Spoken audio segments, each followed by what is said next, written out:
because what he was Mr. the Phillips keynote is speaker, doing. are we quoting him? But you know, so that represents part of what the event was about. But what did he say that wasn't true? Well, he said, you let me can't tell you what he said that wasn't true. You He can't said that you can't Islam draw a does cartoon. not allow humor. Now, I mean, Pam, do you know anyone who's Muslim? Of course. And do you think you're being very, listen, you're being very condescending. No, Pam, listen. It was the Ayatollah. It was the Ayatollah Khomeini. Are you willing to say that the Ayatollah Khomeini was not supreme leader in the Muslim world? Are you willing to say that? But he's the one who said there were no jokes. Saying this. This wasn't the Ayatollah saying this. He's the one who said that there are no jokes.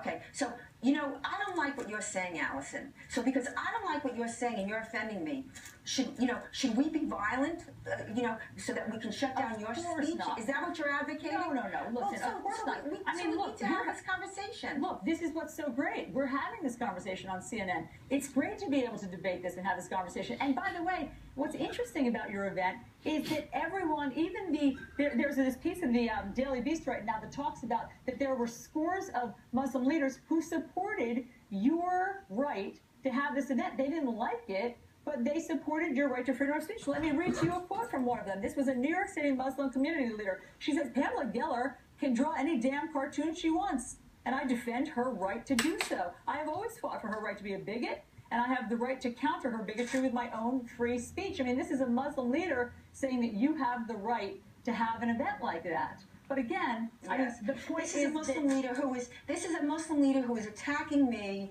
and insulting me and ad hominem attacks, and isn't that generous of her? Look, she's not the problem.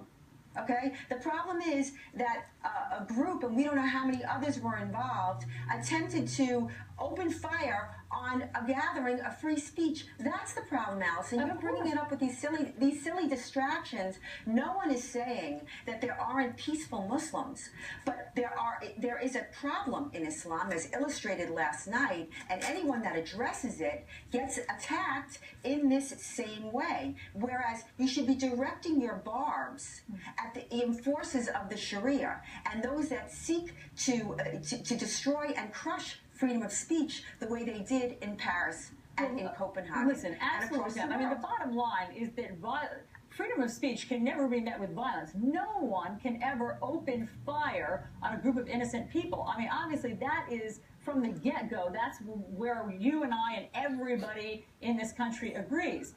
But there is a debate to be had about what the line is between freedom of speech and provocation. Have we lost Pam? Oh, okay. No, But Pam, listen, the point isn't that you don't have the right to do it. Of course you have the right to do it. It just seems that you don't draw the distinction between extremism and violence and Islam as a whole. And you don't draw the distinction between civilized men and savages. Because you're saying that if something I say offends someone, then they have the right to behave in a certain way, that it's going to incite them. I think it's ridiculous. I think the blasphemy laws under the Sharia is ridiculous. I think the tens of thousands of people that are slaughtered under this law is monstrous.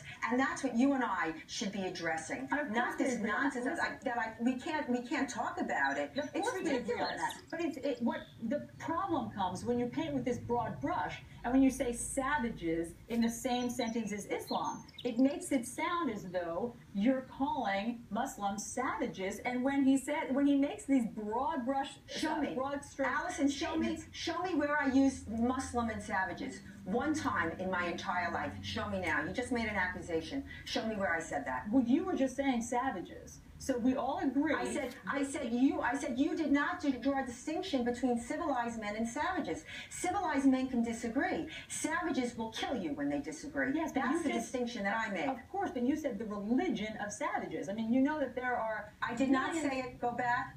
I never said it, and everybody out there will listen. Pam, you're right. I don't want to say that. Pam, listen, I don't want to play a semantics game with you, but I do think that your critics have a point when they say that you paint with a broad brushstroke, and it sounds like you're anti-Islam. No, you paint with a broad brush. You paint with a brush. I am anti-jihad. I am anti-Sharia. You, by saying I paint with a broad brush, are saying all Muslims support jihad. And Allison, you sound very Islamophobic. Pam, of course, all Muslims don't support jihad. The point is that when you're speakers say that Islam is foolish, it is ridiculous, how he says here how evil and wrong Islam is. I mean, when you just said that, of course, you know Muslim people, do you think that they're evil and wrong? I mean, how can your keynote speaker? I am not concerned. I'm not concerned with Muslims. I'm not concerned with Muslims, especially peaceful Muslims. I am concerned with the 25% that support Sharia. I am concerned with the amputations and the female genital mutilation and the honor violence. I am concerned that the media whitewashes and scrubs this. I am concerned for the victims. And if I have to take this kind of abuse to speak up for the victims, it seems like a small price to pay. Listen, of course everyone's concerned about the violence, but let's face it, your event wasn't just about the violence. It was about... My event was about freedom of speech, period. Freedom of speech is the First Amendment. It's the first and most protected political speech, the most protected, because who would decide what's good and what's forbidden? These arbitrary voices? You? The Muslim Brotherhood? We need to have this conversation. And the fact that we have to spend upwards of $50,000 in security speaks to how dangerous and how in trouble freedom of speech is in this country. And then we have to get on these news shows, and somehow we are, those that are targeted, those that were going to be slaughtered, are the ones who get attacked, speaks to how morally inverted this conversation is. Listen, Pam, this is not an attack. This is a conversation, and we're glad that you're having this conversation. I'm glad. I thank CNN to allow us to have a conversation like this, because to your point, we need to have conversations like this. But in terms of the events, in terms of what your plan is, what is your next plan? Now that you all have survived this near-death experience, what will this do? Well, it'll certainly wake up the American people to this violent assault on our most basic freedom. And people will begin to realize that this war is here.